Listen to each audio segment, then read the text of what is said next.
Ibinigay ko sa'yo ang lahat. Pumayag ako sa lahat ng gusto mo. Pero ano?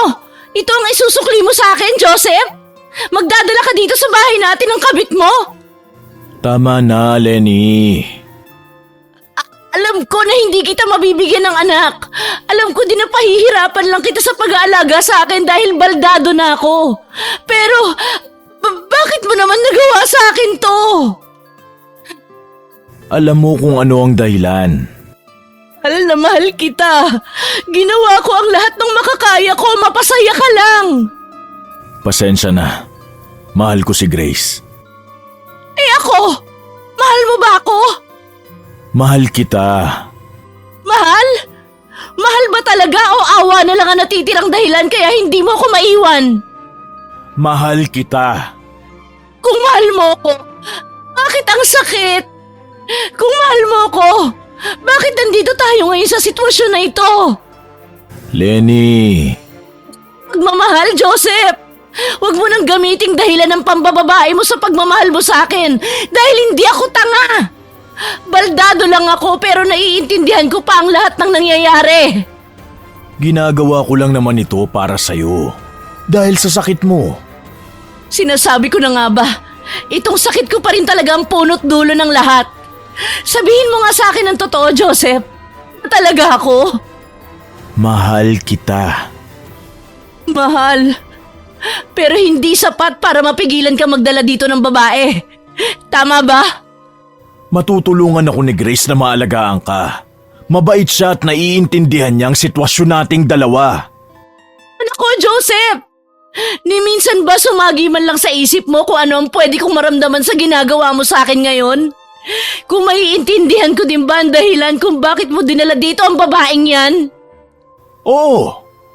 Hindi! Sa tingin ko nga nakalimutan mo nang may asawa ka kaya naisip mo na patirahin dito ang kabit mong yan eh. May pangalan siya, Lenny. Wala akong pakialam! Hayaan mo naman sana akong magpaliwanag sa'yo. Di na! Sapat na ang ginawa mong panloloko sa akin ngayon para malaman ang sagot sa lahat ng katanungan ko, Joseph. Ito lang ang tatandaan mo. Hindi ko hahayaan na tumiray ang babae mo dito ng matagal. Gagawa ako ng paraan para maghirap siya. Naiintindihan mo ba ako?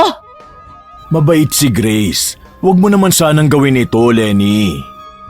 Pero hindi siya maililigtas ng kabaitan niya sa akin. Pagbali-baliktarin mo man ang mundo, kabit mo pa rin ang Grace na yan.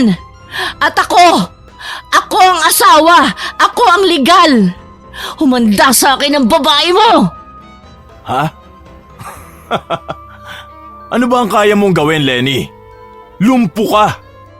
Sa ating dalawa, alam ko na alam mo kung ano ang kaya kong gawin. Huwag mo kong hinahamon, Joseph.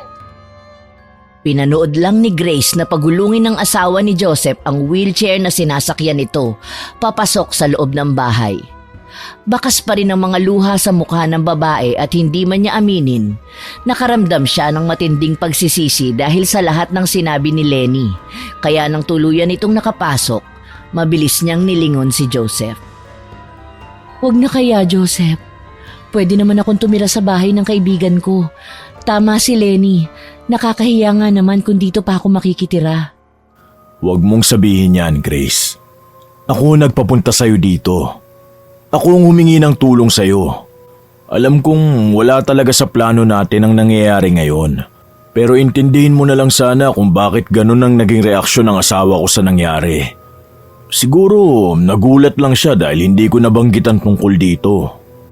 Naiintindihan ko naman. Nahihiya lang talaga ako sa asawa mo. Pasensya na. Hindi mo dapat narinig ang sinabi ng asawa ko. Masakit man pakinggan pero tama naman si Lenny.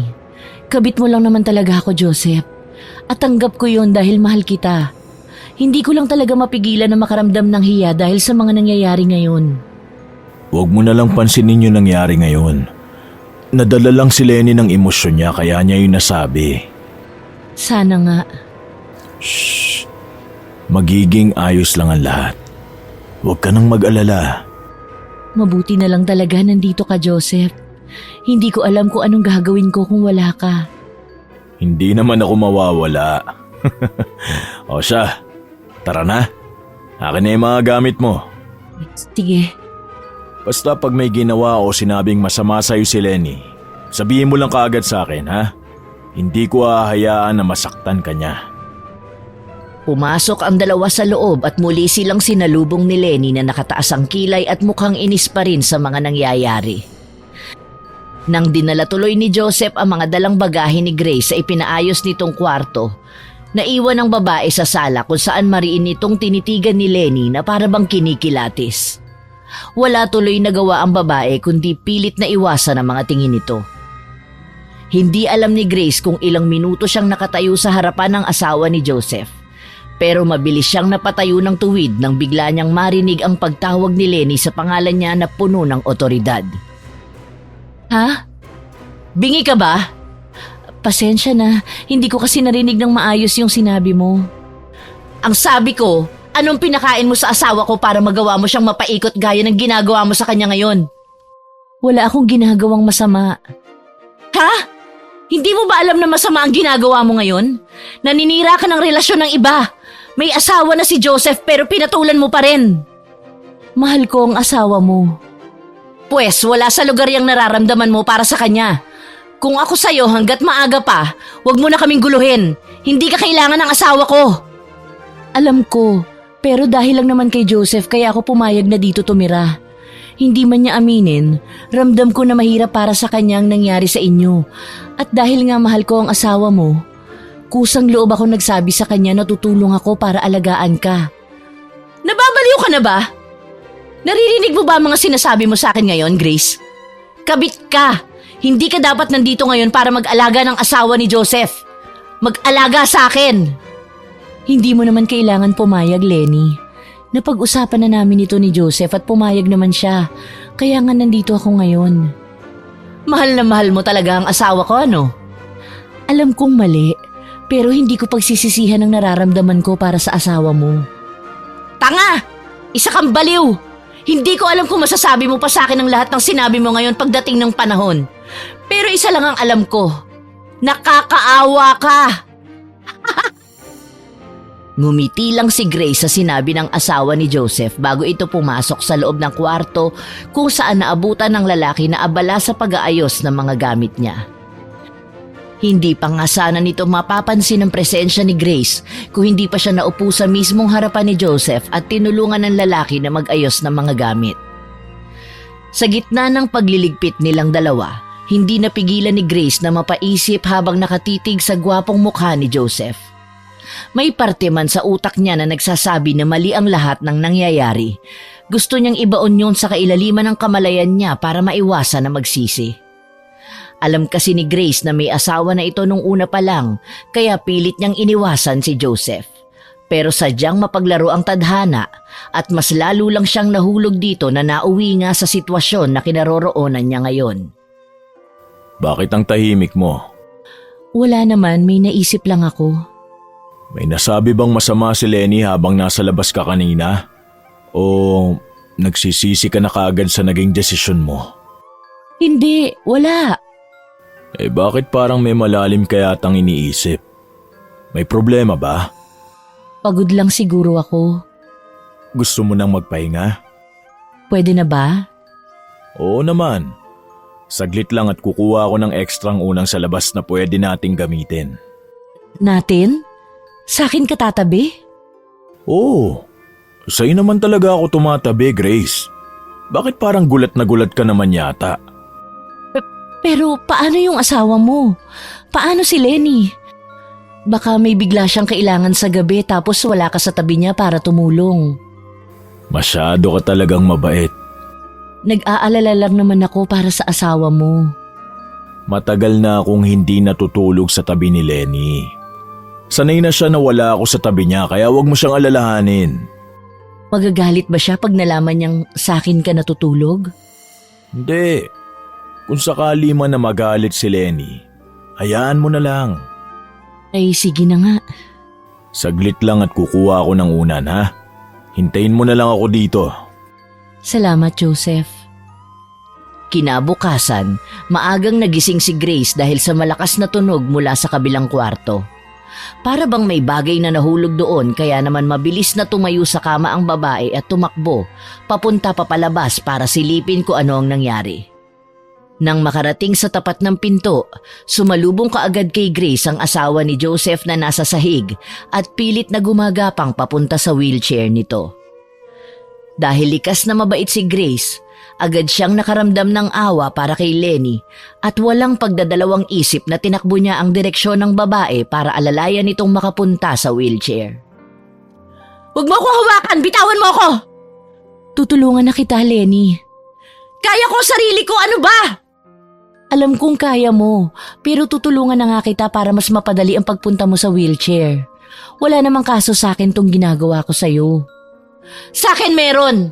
Hindi ko kailangan ng tulong mo kaya pwede ba? Bitawan mo ako at ako ang pupunta ng kusa sa wheelchair ko." "Tutulungan na nga kita." "Ano ba? Sinabing hindi ko nga kailangan ng tulong mo! Tanga ka ba para hindi mo ako maintindihan?" "Huwag ka mag-alala. Bibitawan naman kita pag nakaupo ka na dun sa upuan. Malapit na tayo." "Bitawan mo ako, Grace!" "Huwag ka nang magpipiglas. Baka bumagsak tayo pareho." "Lintik! Bakit hindi mo ba ako hayaan na lang?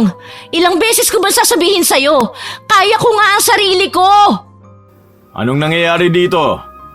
"Itong kabit mo, masyadong pakialamera. Sinabi ko nang kaya kong pumunta sa wheelchair mag-isa pero ayaw niya akong bitawan. Sabihan mo nga siya, Joseph!" Bumagsak kasi siya sa sahig kanina eh." Oh, tinutulungan ka lang naman pala. Bakit nagagalit ka kaagad? "Dahil hindi ko nga kailangan ng tulong ng kabit mo." Lenny, ayusin mo nga ang pananalita mo kay Grace. Tinutulungan ka na nga niya eh. "Joseph, tama na." "Pati ba naman ikaw hindi na rin makaintindi? Hindi ko nga siya kailangan." At ano, hahayaan mo na lang na magmukha kang kawawa sa harapan ni Grace dahil lang sa pagmamataas mo? Ganun ba? Ang pakialam mo kung magmukha nga akong kaawa-awa sa harap niya. Asawa kita. Wow! Asawa? Simula nang dinala mo ang babaeng yan dito, nawalan ka na ng karapatan na tawagin akong asawa, Joseph! Mahiya ka nga sa balat mo! Ano ba, Lenny? Joseph, tama na, wag na kayong magtalo. Hindi. Ipinapahiya ka na lang nitong si Lenny. Tinutulungan mo na nga siya tapos siya pa ang maiganang magalit. Mana, kumalma ka. Yan, ganyan nga! Makinig ka sa kabit mo! Lintik talaga. Pagkatapos ng nangyari, iniwasan na ni Grace na lapitan ang asawa ni Joseph at maging sanhi ulit ng pagtatalo ng mag-asawa. Pero dahil sadyang kailangan talaga ng tulong ni Lenny, hindi nito mapigilan na tulungan ng babae sa tuwing tumutumba ito at hindi makatayo.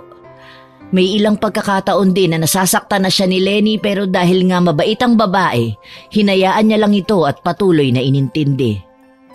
Makalipas ang ilang araw, napansin ni Grace ang unti-unting pagtanggap ng asawa ni Joseph sa tulong niya. Sa kabila kasi ng paninigaw at pagtaboy nito sa babae, hindi nagpatinag si Grace at patuloy pa rin na tumutulong. "Uminom ka na ng gamot mo." "Ako na! Iabot mo sa akin yung tubig!" "Heto oh."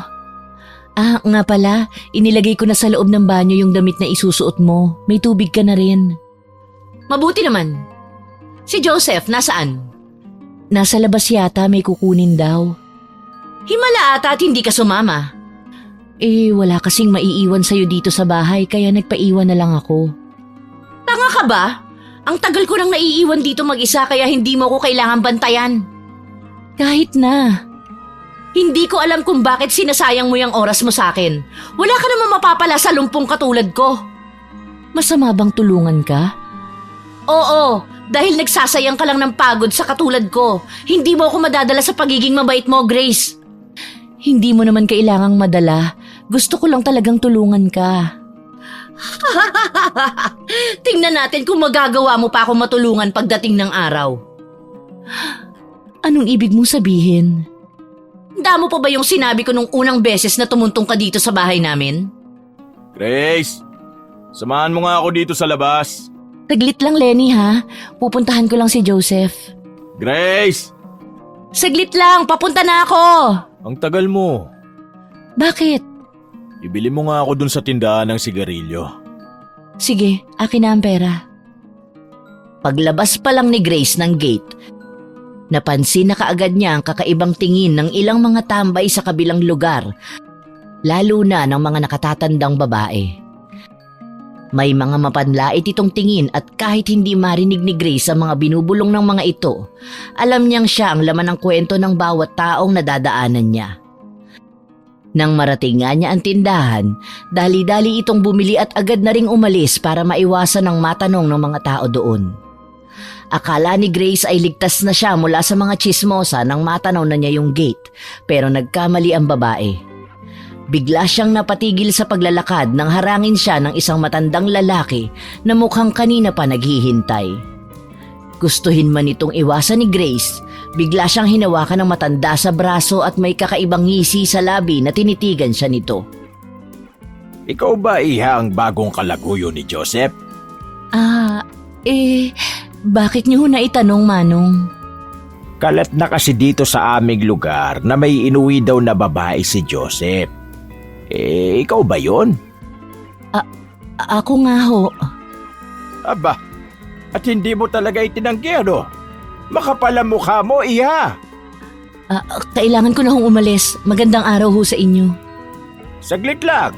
Bastos ang ugali mo Kinakausap ka pa tapos tatalikuran mo ako? Anong bitiwan ninyo ako? Aray!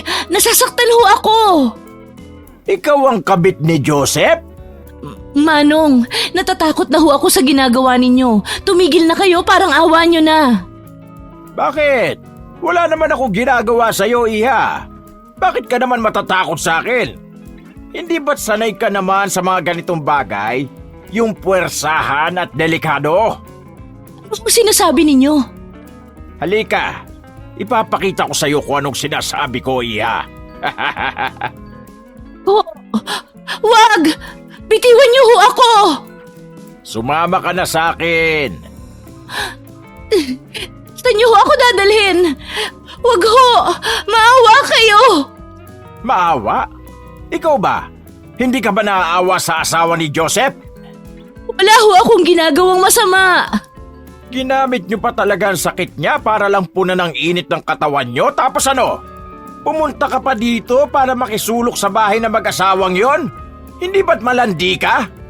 Bakit ngayon parang ayaw mo yatang sumama sa akin? Hindi ko ho kayo maintindihan. Kung ganon, ipapaintindi ko sa'yo, iha. Halika! Bitiwan niyo ho ako! Tulong! Ano ba? Huwag kang maingay. Joseph! Tulungan mo ako! Bago pa man tuluyang mahigit ng matanda si Grace papunta sa kabilang direksyon ng daan, biglang dumating si Joseph na humihingal pa at mukhang tumakbo. Ilang segundo lang itong tiningnan ng matanda bago magpatuloy na higitin ng dalaga. Kaya naman si Grace na mismo ang nagtanggal ng magaspang nitong kamay sa braso niya at takot na nagtago sa likod ng lalaking si Joseph. Grace! Ayos ka lang ba? Ano masakit sa'yo? Sinaktan ka ba niya? Hindi naman, pero Joseph, natatakot ako. Shh! Nandito na ako. Pasensya na Joseph kung natakot ko itong babae mo. Nagkaroon lang naman kami ng kaunting katuwaan. Anong ginagawa mo, Manong Pedro? Bakit? Inihiram ko lang naman ang kabit mo, Joseph. Hindi naman siguro masama kung paglaruan ko yung isa dahil dalawa naman ang babae mo, di ba? Kung gusto nyo nang mapaglalaruan, humanap kayo na sa inyo. Kayo na mismo nagsabi, sa akin ito, kaya huwag nyong pakialaman. Masyado ka naman yata madamot, iho. Kabit mo lang naman ang babae niyan, kaya bakit hindi mo ipahiram sa akin?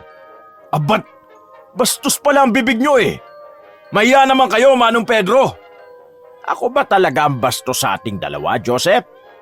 Kalat na sa buong lugar natin ang kababuyan mo, kaya ikaw sa ating dalawa ang dapat mahiya.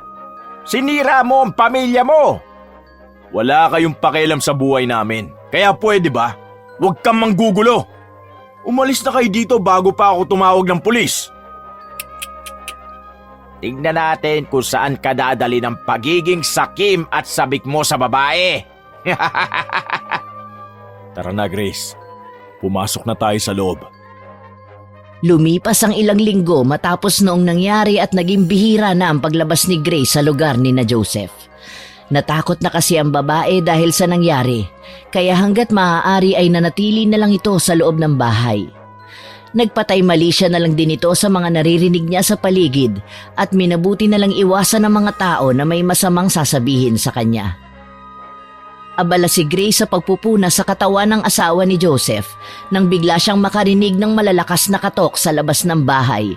Dahil abala ang kasama nitong si Joseph sa pag-aayos ng makina ng sasakyan, walang ibang magbubukas ng gate kaya naman binilisan nito ang pagbibihis kay Lenny at agad na ring pumunta sa baba para alamin kung sino ang kumakatok. Bakit po?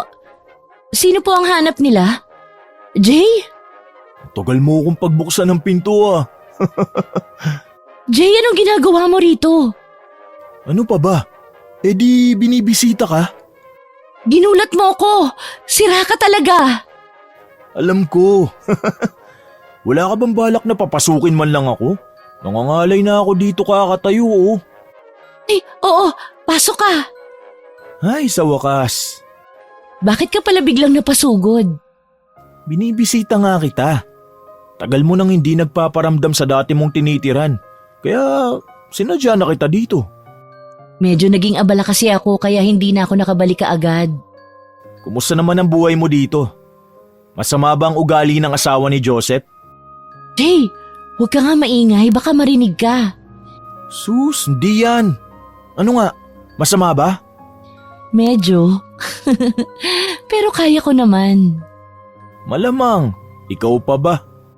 Halika, dito tayo maupo sa salas. Nauuhaw ka ba? Nagugutom? Anong gusto mo? Ayos lang ako. Huwag ka na mag-abala pa. Sigurado ka ha? Pwede naman akong bumili ng makakain mo sa labas. Naku, wag na. Baka bigla ka pang kuyugin ng mga tao sa labas. Mukhang lahat pa naman ng tao dito galit sa'yo. OA mo naman. Totoo nga. Teka, nasan ba si Joseph? Parang di ko yata nakikita. Gusto mo bang tawagin ko? Nasa likod lang naman yun ng bahay kaya paniguradong maririnig niya pag bigla ko siyang tinawag. Nagbibiro lang naman ako. Biglang napalingon ng dalawa sa pinto ng isang kwarto nang bigla doong lumabas si Lenny na nakasakay sa wheelchair at may inis na ekspresyon sa mukha. Hindi naman sana ito papansinin ng dalawa lalo na ni Grace pero kumunot ang noon niya nang mapansin ang biglang pananahimik ng kaibigan nitong si Jay. Nakatitig lang ito sa direksyon ng asawa ni Joseph at bakasang pagkaseryoso sa mukha. Tatanungin pa lang sana ni Grace kung ano ang dahilan ng bigla nitong hindi pag-imik nang matigil sa ere ang pagbukas ng bibig niya nang biglang tumayo si Jay. Napansin ng babae ang biglang pagtagaktak ng pawis ng binata. Kasabay ng sunod-sunod nitong paglunok na para bang takot na takot habang nakatingin sa loob ng laman ng dala nitong bag. Dahil sa kuryosidad, tumayo si Grace at nilapitan ang pwesto ng kaibigan niya bago dahan-dahang silipin ang bagay na tinititigan nito. Doon nakita ng dalaga ang isang maliit na bote na may lamang hindi matukoy na likido. Kumukulo yon at patuloy na bumubula mula sa loob. Jay? Jay, may problema ba? Hoy, ano ba yung sinisilip mo? Ha? Anong sabi mo? Sabi ko, ano yung sinisilip mo? Ano yung laman ng bote? Wala. Gamit ko lang to. Gamit? Bakit parang bigla kang pinagpawisan nang makita mo yan? Mainit kasi dito eh. Mainit ba? Gusto mo ba ipaglabas kita ng electric fan? Hindi na. Mabuti pa, lumipat na lang tayo ng ibang lugar na pwedeng tambayan. Doon na lang tayo sa harapan ng gate nyo. Bakit naman doon? Aalis na rin naman ako eh, kaya doon na lang tayo mag-uusap. Sandali lang naman. Tara na. Hindi na nagawang makaangal pa ni Grace dahil tuluyan na itong nahigit ng kaibigan niyang si Jay papunta sa labas ng bahay. Nang marating nila ang mismong tapat noon, nanlaki ang parehong mga mata ng dalaga nang bigla siyang hawakan ni Jay sa balikat at marahas na iniharap siya habang nagmamasid sa paligid. May problema ba, Jay? Tinatakot mo ako sa ginagawa mo ngayon. Umalis ka na dito, Grace. Tumakbo ka na. Ha? Anong ibig mong sabihin? Ano bang nangyayari, Jay? Hinaan mo ang boses mo. Baka marinig nila tayo. Sinong nila? Basta, umalis ka na dito sa lalong madaling panahon. Delikado ang buhay mo sa asawa ni Joseph. Masama ang kutob ko sa babaeng yun. Ipaliwanag mo sa akin kung anong nangyayari para naman maintindihan kita. Naguguluhan na ako at natatakot. Makinig ka na lang, Grace. Kung hindi ka aalis ngayon, baka tuluyan ka nang hindi makalabas ng buhay sa bahay na yan. Delikado mga katulad ng asawa ni Joseph. Ano bang nangyayari? Parang awa mo na, Grace. Umalis ka na dito. Iwan mo na si Joseph habang wala pang nangyayaring masama sa'yo. Sasaktan ka ng asawa niya. Hindi ko iiwan si Joseph. Walang mangyayaring masama sa akin dahil wala namang magagawa ang asawa niya. Nakita mo ba, Jay? Lumpo si Lenny. Kaya imposible ang sinasabi mo sa akin ngayon na masasaktan niya ako. Hindi mo naiintindihan ang mga sinasabi mo. Mapapahama ka dito. Mamamatay ka. Jay, ano ba? Hinaan mo nga ang boses mo, baka marinig ka ni Joseph. Maniwala ka sa akin, Grace.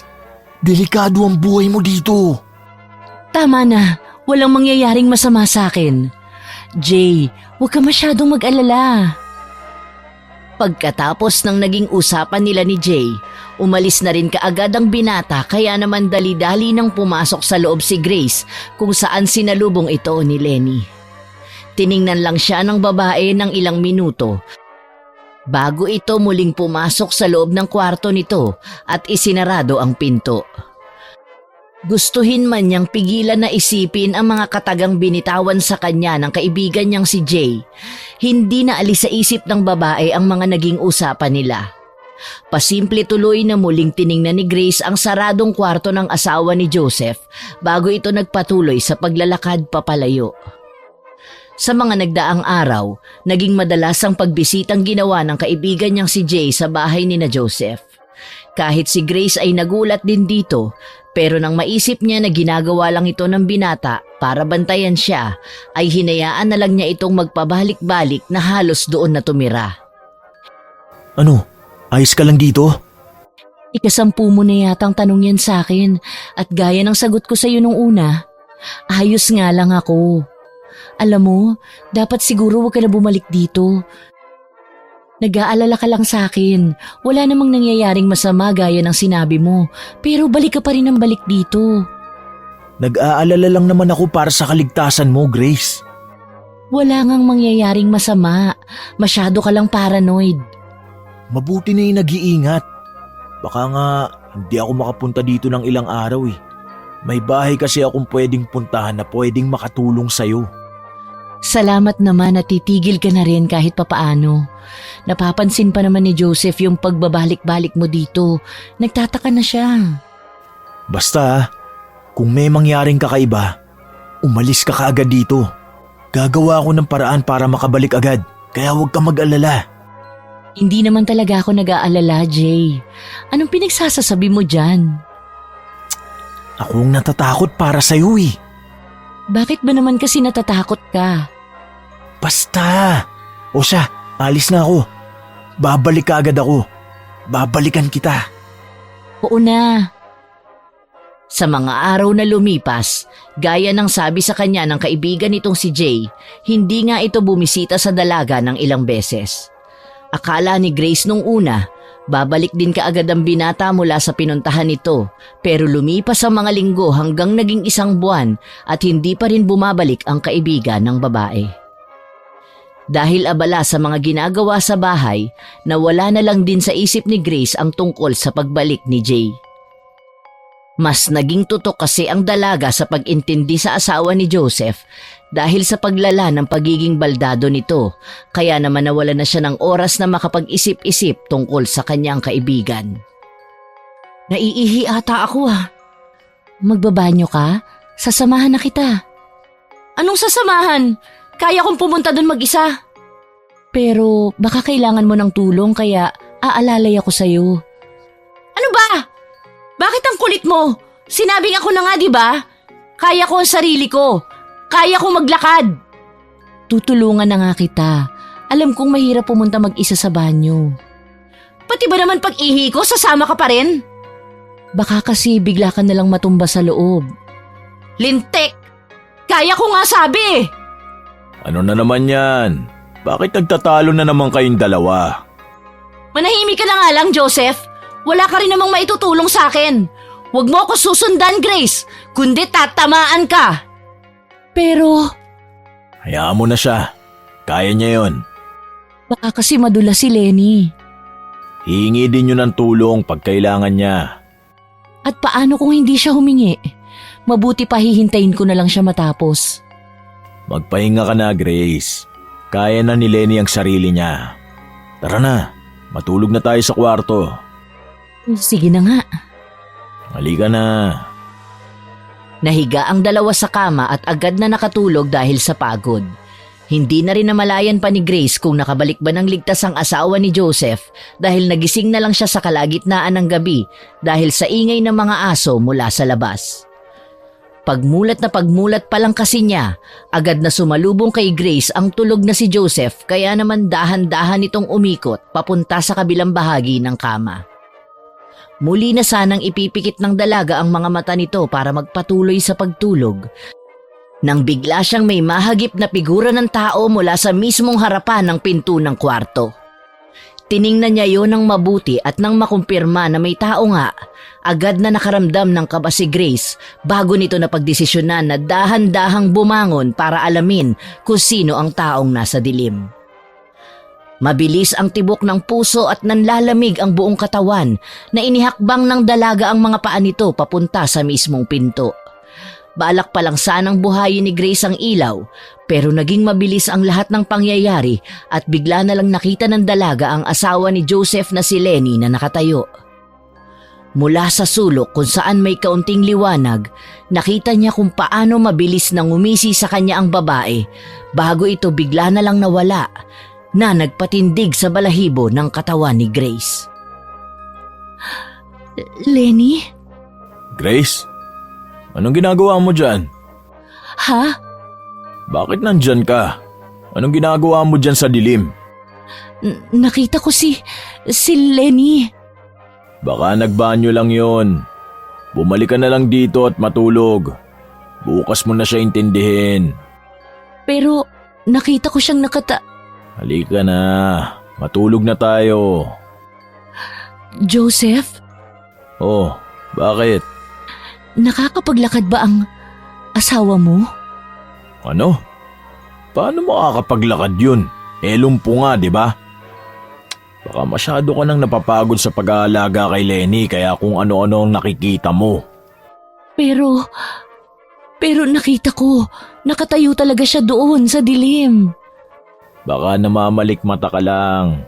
Imposible ang sinasabi mo. Baka nga. Halika na. Bumalik na tayo sa pagtulog. Marami pa tayong gagawin bukas eh. Taglit lang iinom lang ako ng tubig sa kusina. Bilisan mo. Pilit lang nang ngumiti ang dalaga kay Joseph bago ito dahan-dahang lumabas ng kwarto. Imbis na dumiretso sa kusina gaya ng sinabi niya sa lalaki, namalaya na lang ni Grace na nasa harapan na siya ng kwarto ni Lenny at dahan-dahang pinipihit ang hawakan ng pinto. Naisip kasi nito na imposible nga ang bagay na nakita niya sa dilim kanina, pero para patunay na hindi talaga yun totoo. Natatakot man, lakas loob nitong sinilip ang kwarto ng asawa ni Joseph at tiningnan ang kama ng babae, kung saan ito nakita si Lenny na mahimbing na natutulog.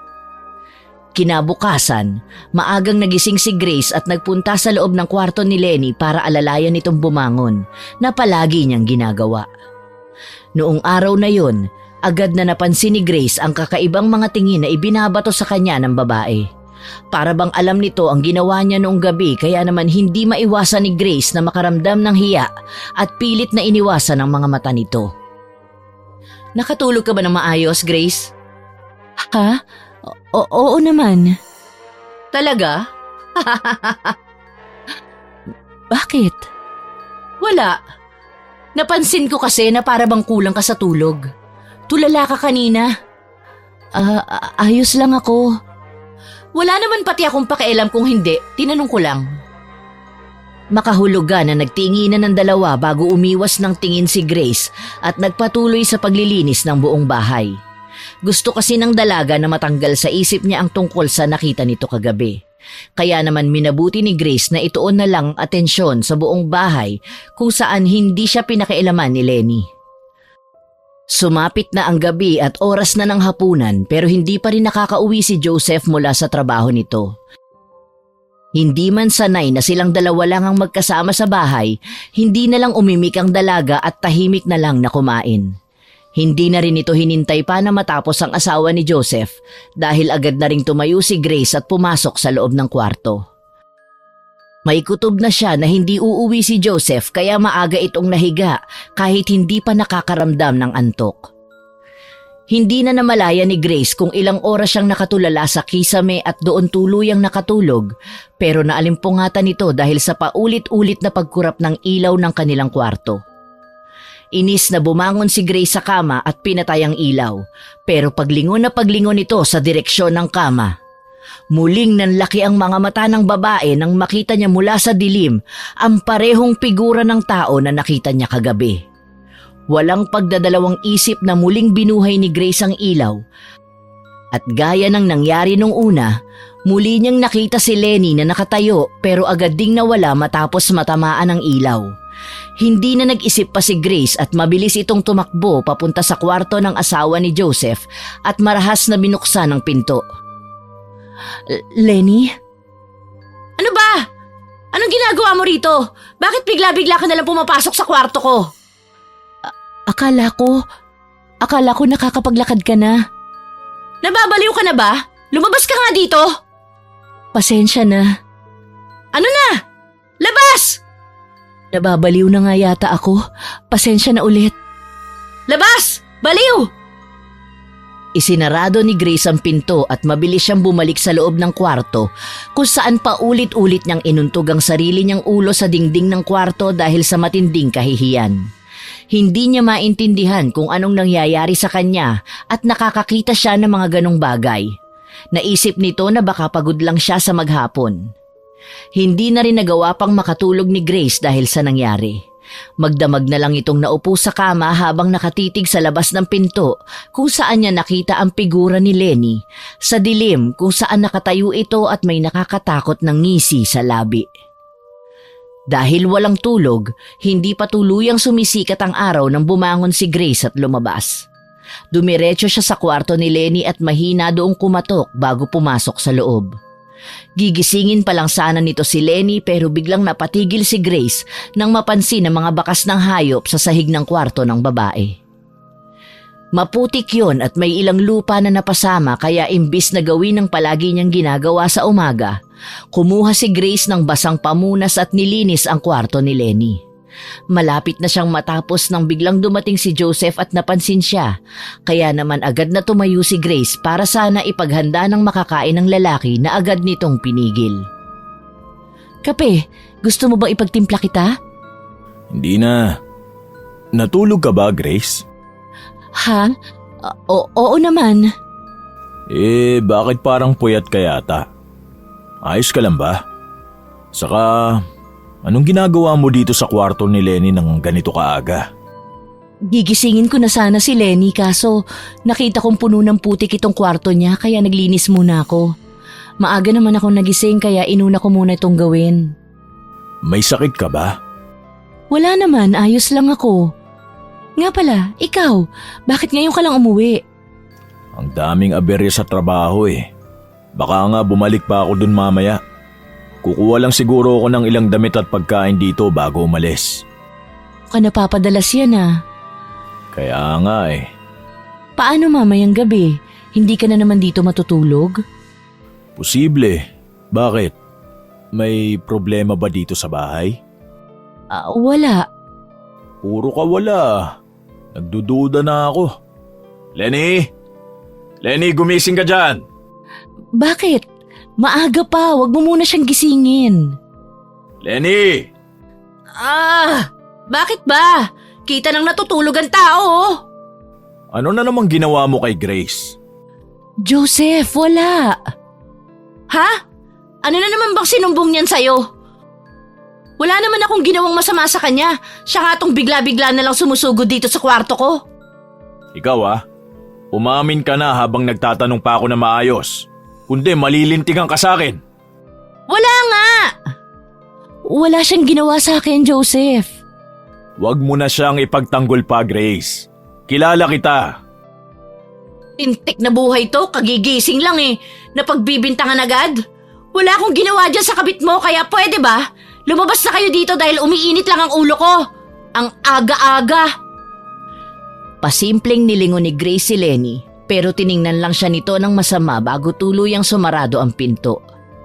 Sa buong maghapon tuloy, napansin ng babae na pinag-iinitan siya ni Lenny dahil sa sinabi ni Joseph. Mabuti na lang at hindi natuloy sa trabaho ang lalaki, kaya naman nagagawang iwasan ni Grace ang mga binabalak ng asawa nito sa kanya. Naging mabilis ang lahat ng pangyayari noong hapon na yon. Magkakasabay ang mga ito na kumain at agad na ring nahiga pagsapit ng gabi. Matapos kasi nitong punasan ng katawan ng asawa ni Joseph, bumalik na kaagad ito sa kwarto para magpahinga. Pero hindi pa man tuluyang lumalalim ang pag-idlip nito gaya ng palaging nangyayari sa kanya. Nagising si Grace dahil sa hindi maipaliwanag na pakiramdam. Kusang pumaling ang ulo niya papunta sa direksyon ng pinto at doon ito muling nakita si Lenny. Hindi katulad ng una niyang nakita. Ang Lenny na nakasiksik sa dilim ay may kakaibang itsura. Kulubot ang mukha nito at mapapansin ang pagkalawlaw ng balat na nagpadagdag sa takot na nararamdaman ni Grace na mga oras na yon. Nababaliw na ba talaga ako? Anong tinitignan mo? Ano ba? Nakakagulat ka naman. Bakit bigla-bigla ka nalang nagsasalita ng ganon? Akala ko tulog ka na. Bakit ba? Napansin ko lang naman na nakatingin ka sa labas ng pinto kaya nagtanong ako. Ayos ka lang ba? Oo, medyo natakot lang ako. Ano ba kasing tinitingnan mo doon? Oo, wala. May napansin lang ako sa dilim. Magpahinga ka na. Kung ano-ano tuloy ang nakikita mo . Pwede mo bang isarado yung pinto? Hindi lang ako makatulog ng maayos pagbukas. Ganun ba? O sige, saglit. Salamat. Yan, okay na? Oo. Matulog na tayo. Baka pagod lang yan. Sa paglipas ng mga araw, akala ni Grace, titigil na ang mga kakatuwang bagay na nakikita niya patungkol sa asawa ni Joseph. Pero naging malala lang ang mga sumunod na pangyayari. Umabot yun sa punto kung saan nakakaramdam na ng matinding takot ang babae sa tuwing sumasapit ang dilim, lalo na pag wala si Joseph sa bahay. May mga pagkakataon kasi na nakikita ni Grace si Lenny na gumagapang sa ilalim ng kama nila. Minsan pa ay nasa taas ito ng kisame at parabang gagamba na nakadikit habang may nakakatakot na ekspresyon sa mukha. Dahil sa mga nangyayari, naging mailapang dalaga sa asawa ni Joseph kahit na wala siyang ebidensya na totoo ang mga nakikita nito. Ilang ulit din niyang sinabi kay Joseph ang tungkol doon pero hindi ito naniwala sa kanya at palaging ipinipilit na baka pagod lang si Grace dahil sa pag-aalaga. Hanggang sa dumating nga ang isang gabi na kinatatakutan ng dalaga.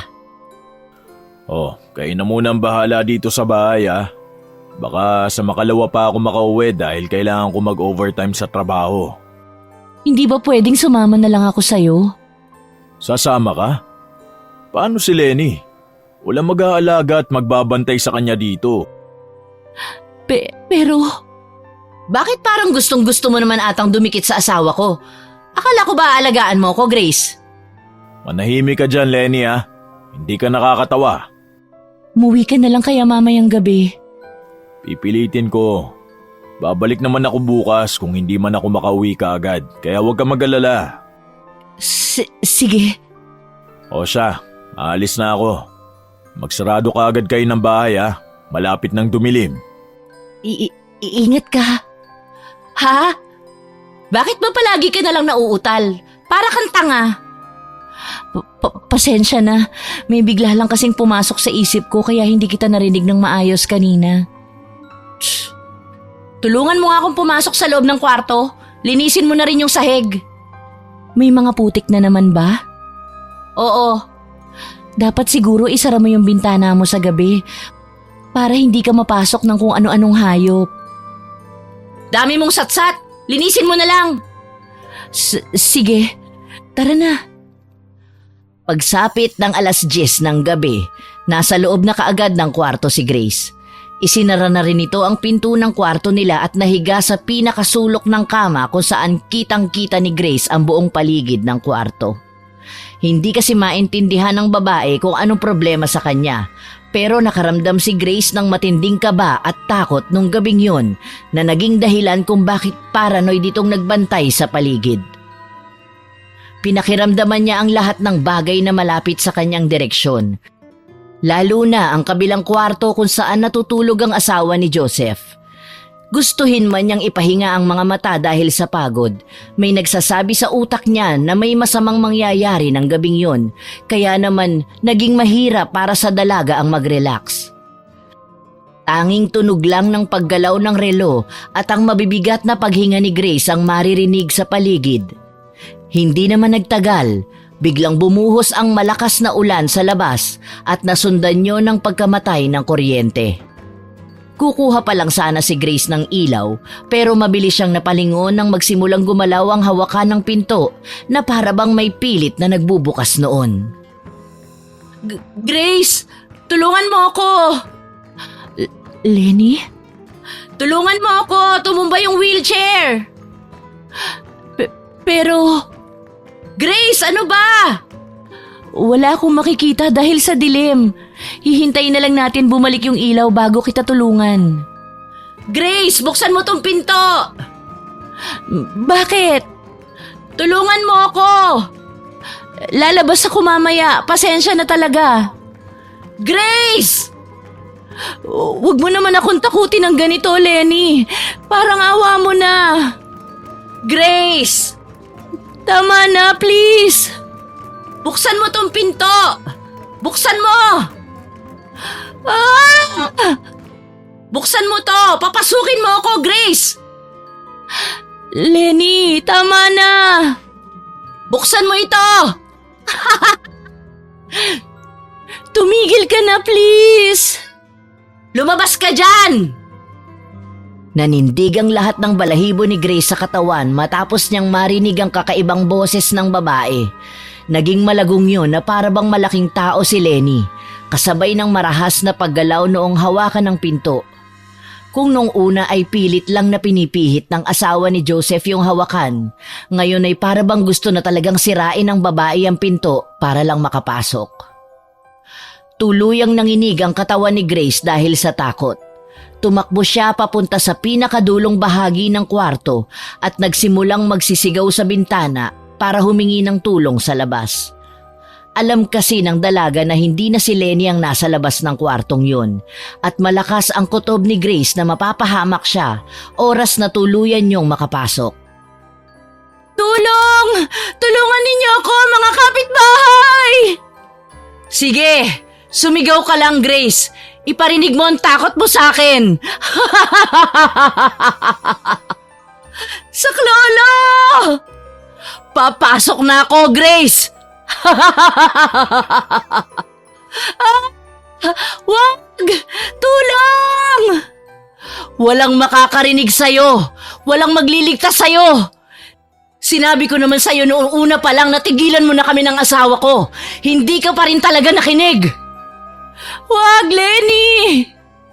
Hintayin mo ako ngayon! Sa isang malakas na lagabog, tuluyang bumukas ang pinto ng kwarto ni Grace at bumungad sa kanya si Lenny na may nakakatakot na ngisi. Nakatayo ito ng tuwid at nakalaylay ang mahabang buhok habang mariin na nakatitig sa mga mata ng dalaga. Sinigawan ito ni Grace ng ilang ulit pero dahan-dahang naglakad ang babae papunta sa kanyang direksyon na agad namang inatrasan ni Grace dahil sa takot. Paanong nakakalakad ka? Nagulat ka ba? Totoo ang mga nakikita ko? Oo. Totoo ang lahat, Grace. Mula nung unang gabi hanggang sa mga pagkakataon na nakikita mo kung nasa ilalim ng kama nyo. Nakakagulat, hindi ba? Ha? Lumpo ka. Panoorin mo kung paano ka pahirapan ng isang lumpo na katulad ko. Malandi ka! Lenny, wag mong gawin sa akin ito. Wag? Sinira mo ang pamilya ko. Alam mo na may asawa na si Joseph. May sakit ako. Akala mo ba maaawa ako sa'yo dahil lang inaalagaan mo ko? Hindi! Wag. Parang awa mo na. Wala naman akong ginawa sa'yong masama. Malandi ka! Haliparot at maninira ng pamilya! Dapat sa'yo, patayin! Lenny, wag! Halos lumuwa ang mga mata ni Grace nang mapanood niya kung paano dahan-dahang magbago ang anyo ni Lenny bilang isang malaking aso. Ang katawan nito ay nananatiling pantao pero ang mukha at ang mga kamay ni Lenny ay napalitan ng katawan ng aso. Itim na itim yun at may mahabang pangil. Talaga namang nakakahindik at nakakapanindig balahibo dahil sa takot. Sa pagkakataon naman na yun, tuluyang napagtanto ng babae na hindi normal si Lenny at agad na pumasok sa isip niya ang katagang aswang. Dahil sa mabilis na kilos nito, nagulat na lang si Grace nang maramdaman niya ang mabigat nitong katawan na dumamba sa kanya. Pareho itong bumagsak sa sahig at napahiga, kasabay ng biglang pagbukas ng bibig ng aso at akmang kakagatin na sana si Grace sa leeg na agad niyang naharangan ng kamay. Napasigaw ang babae sa matinding sakit habang pinapanood ang sarili niyang dugo na tumutulo papunta sa mismong harapan ng kanyang mukha. Gustuhin man niyang itulak paalis ang aso, masyado itong malaki at malakas para sa kanyang sugatang kamay. Wala tuloy nagawa ang babae kundi ang mahinang umiyak habang dinadamdam ang pagkirot ng kamay niya dahil sa walang tigil na pag-atake doon ni Lenny. Papatayin kita! Papatayin kita, Grace! Wag mong gawin sa akin to, Lenny. Parang awa mo na. Manahimik ang pokpok ka! Ang dapat sa'yo pinapatay! Tulong! Saklolo! Halika! Sumama ka sa akin!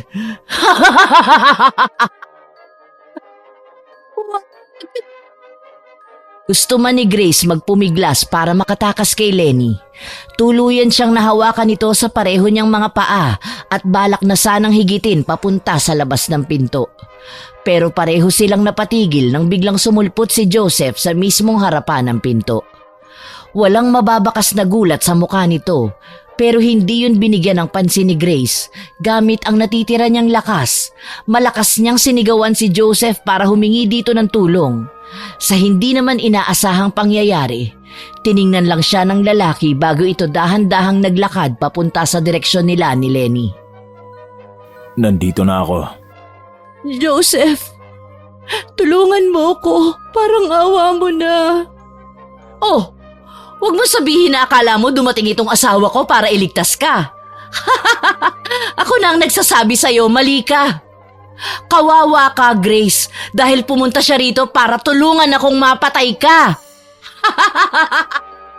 Tulungan mo ko. Aswang ang asawa mo. Ha?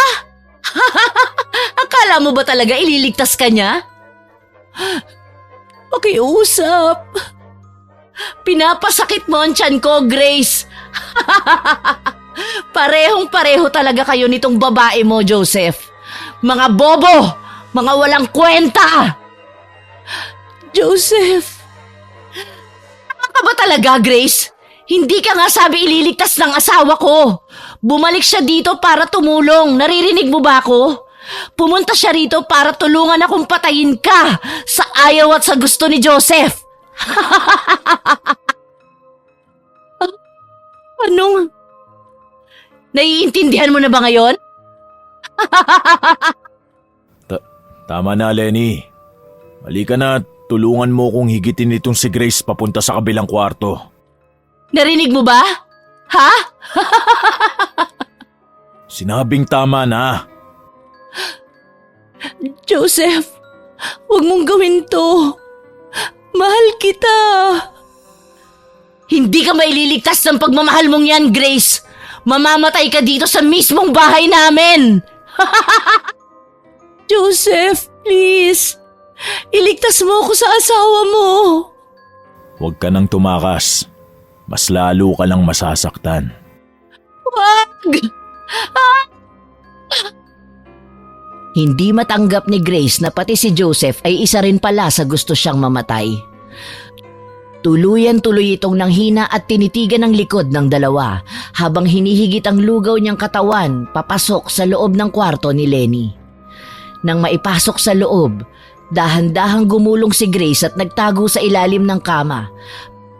Pero nahuli ni Joseph ang buhok niya at hinigit siyang muli papalabas. Kumapit man siya sa paanan ng kama para hindi siya nito tuluyang mailabas. Malakas din ang lalaki at walang kahirap-hirap siya nitong nahila papalabas. Nang magkaroon din ng lakas ng loob si Grace, binalak niyang itulak ang mukha ng lalaki para makatakas dito.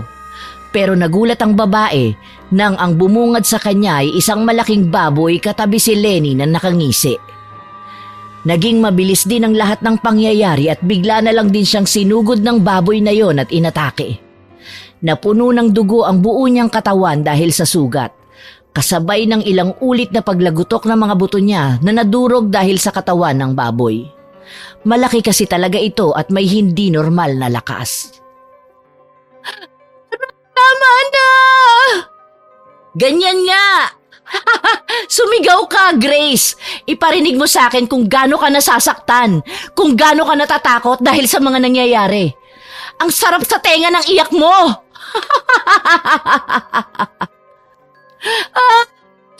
Ang sakit! Tama na! Sige pa! Huwag niyong gawin sa akin to! Masakit! Dahan-dahan mo siyang patayin, Joseph. Ipatikim mo sa babaeng yan ang sakit sa ginawa niyang pagsama sa'yo dito sa bahay. Joseph! Tama na! Ganyan ang parusa sa mga katulad mo, mga maninira ng relasyon. Aray ko! Tama na, Lenny! Ayoko na! Tama! Ganyan nga! Unti-unting namamanhid ang buong katawan niya sa patuloy na pag-atake ni Joseph sa baboy nitong anyo. Utay-utay, tinatanggap na rin ng buong katawan ni Grace ang lahat ng sakit na ibinibigay sa kanya ng mag-asawa. Naisip din ng babae na doon na talaga siya mamamatay, kaya naman ipinikit ni Grace ang kanyang mga mata at tinanggap ang bawat kagat at pagbutas ni Joseph sa tiyan niya na ang pinupunteriya ay ang mga lamang loob nito. Tahimik na umiyak lang si Grace at nagdasal habang patuloy na sumisigaw sa loob ng isip. Akala niyo nung mga oras na yun, tuluyan na siyang mamamatay sa kamay ng dalawang aswang na mag-asawa. Pero nagulat ang babae at mabilis na napamulat ng marinig ni Grace ang malakas na pagbukas ng pinto ng kwarto. Doon bumungad sa kanya ang kaibigan nitong si Jay na humihingal. Jay? Grace? Jay, umalis ka dito! Mga hayop kayo! Anong ginawa niyo sa kaibigan ko, ha? Wag! Tumakbo ka na, Jay! Mapapahama ka rito! Iligtas mo ang sarili mo, parang awa mo na! Dumating pa talaga ang kaibigan mo, Grace? Hindi ko inaasahan na babalik siya dito. Hindi ba takot na takot ka nang nalaman mo na aswang ako? Papatayin kita! Mo din bang mamatay gaya ng nangyayari sa kaibigan mong malandi? Manahimik ka! Wag! Wag, Lenny! Ako na lang! Matapang ka na ngayon, ha? Huwag niyong galawin ng kaibigan ko, parang awa niyo na. Ako na lang ang patayin niyo.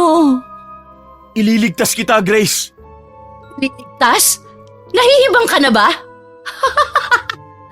Walang magagawa ang isang katulad mo laban sa amin ng asawa ko. Masasayang lang ang pagod mo, kaya pwede ba? Umalis ka na habang pinapayagan pa kita.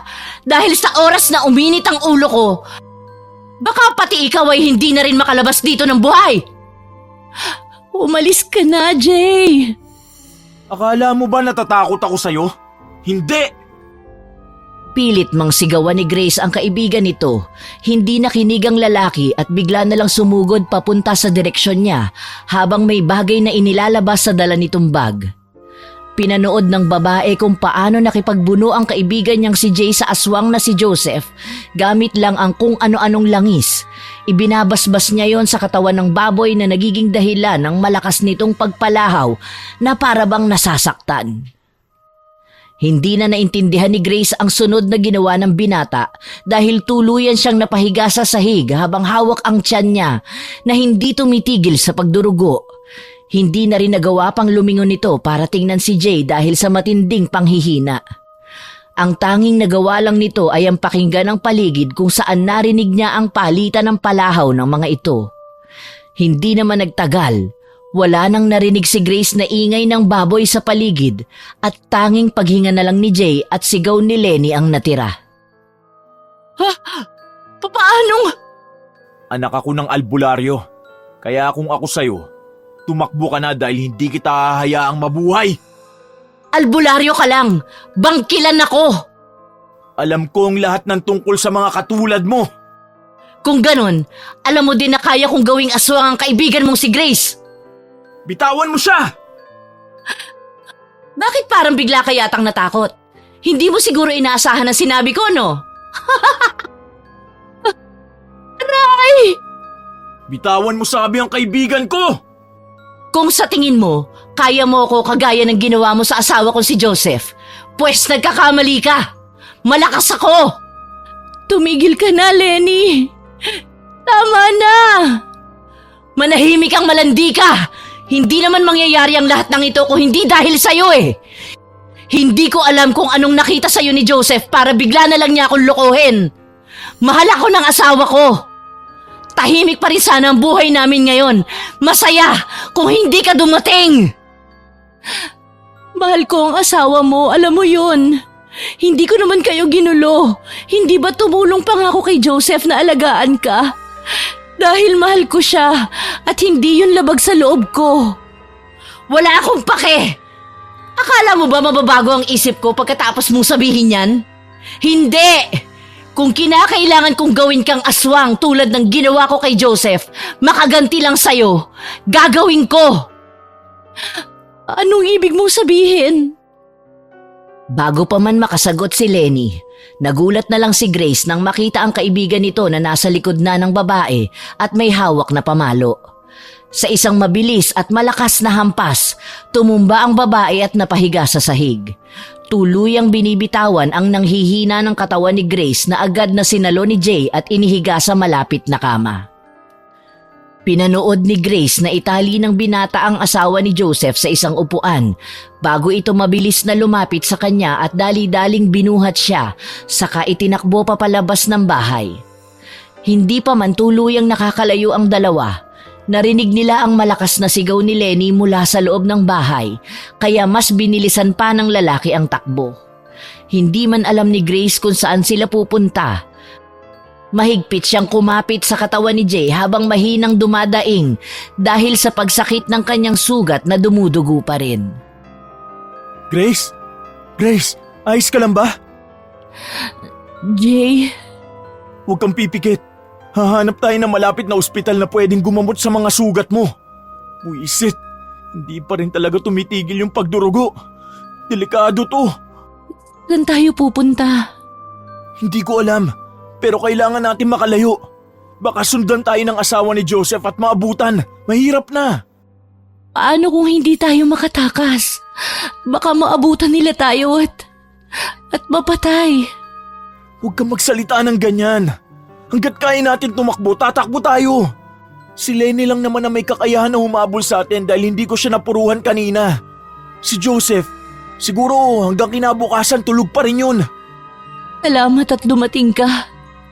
Akala ko mamamatay na ako kanina. Mabuti na nga lang talaga at nakinig ako sa sinasabi ng utak ko kanina. May masama na kasi talaga akong kutob na may mangyayari sa iyong masama kaya kahit malayo, nagbiyahe na kaagad ako para pumunta dito. At yun nga, naabutan kita. Yung tungkol sa sinabi ni Lenny, totoo ba na alam mo na talaga na aswang siya nung unang araw pa lang? Oo, nakita mo yung langis sa bag ko? Yung sinilip mo noon? Ibinigay yun sa akin ng nanay ko noon. Kumukulo yun sa tuwing may aswang sa paligid. Nakita mo naman, kumukulo yung laman ng bote nung unang araw na pumunta ako sa bahay nyo. Kaya nalaman ko na aswang ang asawa niya. Si Lenny lang? Oo, siguro hindi naman talaga aswang si Joseph noong mga panahon na yun. Posible na ginawa lang siyang aswang ng asawa niya dahil sa nangyari. Para na rin makaganti sa'yo.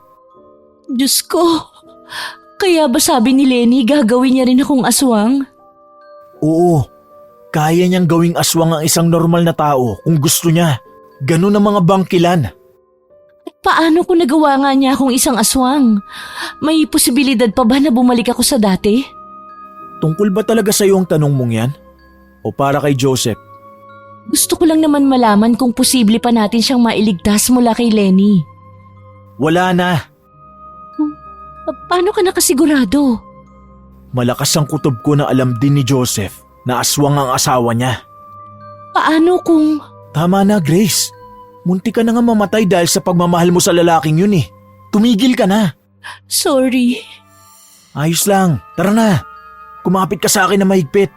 Tatakbo ko na mabilis. Kailangan natin na mas makalayo dito. Sige. Kaunting tiis na lang. Magagamot na rin yung mga sugat mo. Gagawa ako ng paraan. Mariin na napapikit si Grace habang pinapakiramdaman ang mabilis na pagtakbo ng kaibigan niyang si Jay. Hindi nito alam kung gaano nakalayo ang narating ng lalaki. Pero takas siyang nagmulat ng mga mata at sumilip matapos biglang tumigil ni Jay. Mula sa madilim na bahagi ng daan, nakita niya ang isang pamilyar na lalaki na naninigarilyo at may dalang bote ng alak. Hindi man nila makita ng maayos ang lalaki, agad nilang nalaman na lasing ito matapos itong maglakad papunta sa kanilang direksyon. Manong Pedro? Kilala mo siya? Oo, nakatira malapit sa bahay ni Joseph. Masama na naman ang kutob ko dito. Grace? Iya? Ngayon na lang kita ulit nakita. Sino naman ito kasama mo? Bago mong lalaki? Ang landi mo talaga. Huwag mo na lang siyang pansinin, Jay. Magpatuloy ka na lang sa paglalakad. Sige. Oh, saglit lang naman. Bakit umalis kayo kaagad? Kailangan na ho kasi naming umalis. Pasensya na ho, Manong. Pero kailangan na ho talaga naming umalis. Sinabing saglit lang eh. Hindi ba kayo makaintindi? Nasaan ba si Joseph? At hinahayaan niyang lumabas ang kabit niya ng ganitong oras. Umalis na tayo dito, Jay. Natatakot ako. Saglit lang. Joseph! Joseph! Nandito ang kabit mo! Si Grace, nandito! Jay, takbo! Tumakbo ka na! Sige. Hoy! Saan kayo pupunta? Bumalik kayo dito! Nagpatuloy sa pagtakbo si Jay papalayo sa lasing na si Manong Pedro. Nang lingunin naman ng dalaga ang direksyon ng matanda, napansin niya ang patuloy na pagsigaw nito na muling nagpabili sa tibok ng kanyang puso. Natatakot kasi si Grace na baka nasa paligid lang ang asawa ni Joseph at marinig nito ang sigaw ng matanda. Kaya gaya ng sinabi ni Grace sa binata, tumakbo lang nang tumakbo si Jay papalayo. Nakarating ang dalawa sa isang maliit na terminal ng mga tricycle. Nung mga oras na yon, Nanghihina na talaga si Grace at namumutla dahil sa pagkawala ng marami niyang dugo.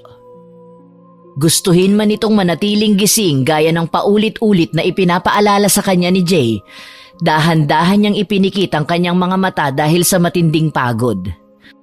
Naramdaman na lang ng dalaga na inihiga siya ng kaibigan sa loob ng sasakyan kasunod ng paggalaw nun at pagkabuhay ng makina. Tara na ho, Manong! Jay? Bakit? Nandito lang ako, Grace. Grace? Gumising ka! Hindi ka pwede matulog! Sakit na talaga, Jay. Hindi ko na kaya. Hindi pwede! Kaya mo yan! Kaunting tiis na lang madadala na kita sa ospital. Makakaalis na tayo dito. Mauubusan na yata ako ng dugo. Hindi na ata ako aabot. Shh! Huwag ka magsalita ng ganyan. Makakarating tayo sa ospital kaya gumising ka. Manong, bilisan niyo na ho ang takbo. Mawawalan na ng malay ang kaibigan ko. Jay, natatakot ako. Ligtas ka na, huwag ka mag-alala. Kaunting oras na lang at tuluyan na tayo makakalayo sa lugar na ito. Hindi na tayo masusundan ng asawa ni Joseph. Hindi ka na niya magagalaw. Kaunting tiis na lang talaga. Makalipas ang ilang buwan at nakaligtas nga ang dalawa mula sa tiyak na kapahamakan nung gabing yon. Nakatakbo sina Grace papalayo sa kamay ni Lenny at ligtas siyang naitakas ni Jay papunta sa kabilang bayan, kung saan agad na naisugod dito sa ospital at nagamot. Muntik man mamatay, hindi nagtagal at mabilis din naman na gumaling ang lahat ng sugat ng babae. Sa mga araw na lumipas, nagpatuloy ang pagtatago ng dalawa sa takot na baka hinahanap ito ng asawa ni Joseph. Wala silang narinig na balita mula sa mag-asawa, pero hindi yun naging sapat para makampante ang pakiramdam ng magkaibigan. Hindi na nga nila namalayan na ilang buwan na pala ang nagdaan kung gaano kaingat ang dalawa noon. Kahit walang kakaibang nangyayari sa mga araw na nagdaan ay nagpatuloy pa rin ang mga ito sa pagtatago. Paano kung bumalik kaya tayo? Nasisiraan ka na naman ng ulo. Hindi na ako babalik sa lugar na yun. Bahala ka. Tahimik na kasi, Jay. Wala rin naman tayong narinig na kahit anong chismis tungkol sa aswang o sa mag-asawa. O ano naman? Malay mo, lumipat na pala sila ng bahay pagkatapos nung nangyari. Yun na nga. Baka lumipat na sila ng bahay kaya bakit babalik ka pa dun? Wala ka na rin namang mababalikan. Hindi naman ako sigurado kung tama nga talaga ang kutob ko. Kaya nga dapat puntahan natin. Ang tigas talaga ng ulo mo. Dali na kasi. Hindi ka ba natatakot? Paano kung balikan ka ng asawa ni Joseph? Paano kung sa pagkakataon na to, hindi ka na talaga makatakas? Eh di patay ka. Hindi na mauulit yun. Binigyan mo naman pati ako ng pangontra kaya hindi na nila ako malalapitan. Yan ang sinasabi ko. Hindi porket may pangontra ka, Grace, ligtas ka na kaagad sa aswang. Pangontra nga lang, di ba? Oo na, samahan mo na kasi ako. Nakakainis ka naman. O siya, sasama na ako. Salamat. Agad na nagbiyahe si Grace at ang kaibigan nito pabalik sa bahay ni Joseph. Hindi pa man tuluyang nakakarating sa mismong tapat ng bahay, agad na nakaramdam ang babae ng magkahalong takot at kaba. Ayaw niyang ipahalata sa kaibigan nito ang kanyang nararamdaman pero agad na napansin ni Jay ang ekspresyon ng mukha niya, kaya kumunot ang noo ng binata at mahinang napailing. Naunang naglakad si Grace papunta sa direksyon ng bahay at nang marating na nga nito ang mismong harapan ng gate, lumingon nito kay Jay at hinintay na makalapit. Bago pa man nila mapasok ang loob, agad na napatigil sa paghakbang si Grace dahil sa boses ng isang matanda. Wala na sila dyan. Manong Pedro, ano ang ibig niyong sabihin? Matagal nang umalis yung mag-asawa dyan. Ilang buwan na rin siguro ang nakalipas. Bakit ho kaya? Alam niyo ho ba kung anong dahilan? Ikaw, sino pa ba? Kalat na sa buong bayan na ikaw ang dahilan kaya biglang umalis sina Joseph dito para lumipat ng bahay sa ibang lugar. Siguro dahil tumakbo ka kasama niyang bago mong lalaki. Makipag-usap naman ho kayo na maayos. Nakikipag-usap naman ako na maayos ah. Sinabi ko nga na umalis na dyan yung mag-asawa, di ba? Maayos nga ho. Wala naman kayong respeto kay Grace. Dapat magbigyan ng respeto ang mga katulad niya. Ba't bastos talaga ho kayo, no? Tama na, Jay. Umalis na tayo rito. Inila ni Grace ang kaibigan niya paalis sa dating tapat ng bahay ni Joseph at muli silang sumakay sa pampasaherong tricycle pabalik sa kabilang bayan kung saan sila nagtago.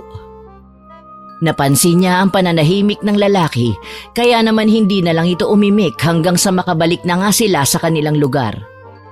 Pagkatapos ng nangyari, hindi na bumalik si Grace sa bayan ni Joseph. Nagpatuloy na lang siya sa pamumuhay sa bayan na tinirhan nila ng kaibigan nitong si Jay at doon nagbagong buhay. Naghiwalay na rin ng landas ang dalawa at nagpatuloy sa pamumuhay. Dahil nga malapit ito sa isa't isa, hindi nakakalimot ang lalaki na bisitahin si Grace 2 beses sa isang buwan para kumustahin ito. Wala na ring nangyaring kakaiba sa buhay ng dalaga, kaya naman unti-unti na niyang kinalimutan ang mapait na pangyayari sa kanyang buhay kung saan muntik na siyang mamatay sa kamay ng mga aswang. Ginamit ni Grace na aral ang lahat ng naranasan niya ng gabing yon at mas pinili na lang na mamuhay mag-isa ng walang tulong ng lalaki maliban sa matalik niyang kaibigan na si Jay. Oh, paano? Alis na ako. Sige, salamat nga pala sa lahat ng tulong mo sa akin. Wala yun. Magkaibigan tayo, di ba? Normal lang natulungan kita kahit ang kalabang ko pa mga aswang. Loko ka talaga. Mag-ingat ka dito ha. Wala na ako sa paligid kaya umayos ka. Tawagan mo na lang ako pag may nangyaring hindi maganda at dadating ka agad ako. Oo na. At parang awa mo na. Pumili ka naman ng matinong lalaki. Yung walang sabit o walang asawa. Mapapahama ka lang talaga sa mga ganong klase ng lalaki. Mamaya aswang na naman. Hindi na, natatakot na ako. Nakakadala pala. Mabuti naman. O siya, alis na ako ha. Bye-bye. Umiwas ka sa mga aswang ha. Oo, ikaw din. Kinawayan ni Grace ang kaibigan nito at pinanood ang umaandar na jeep papalayo sa terminal kung saan niya ito hinatid. Nang hindi na niya matanaw yung sasakyan, saka lang siya tumalikod at may matamis na ngiti sa labi na naglakad papalayo. Maraming nangyari sa buhay ni Grace. Maganda, masaya, nakakatakot at nakakamatay. Marami siyang napulot na aral dahil sa nangyari at sa awa naman ng Diyos, hindi na siya nakasalubong pa ng panibagong aswang matapos ang lahat.